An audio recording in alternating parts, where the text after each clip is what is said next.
name's Colin I've been type 2 diabetic for at least 20 years.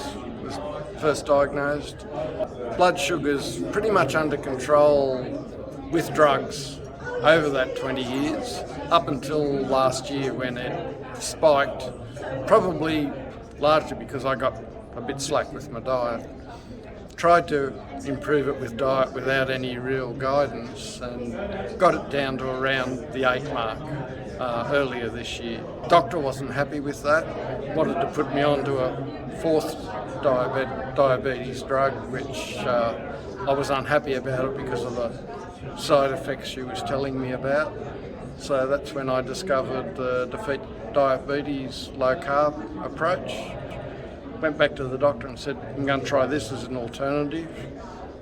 She very reluctantly agreed to follow the Defeat Diabetes recommendations about what drugs I should then be on. So I went from 3 drugs down to a half dose of one of the drugs.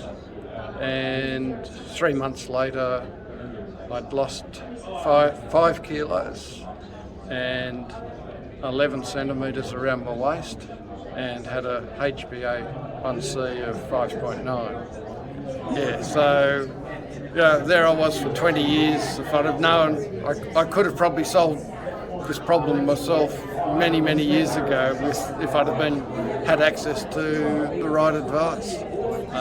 Just thank you, Defeat Diabetes.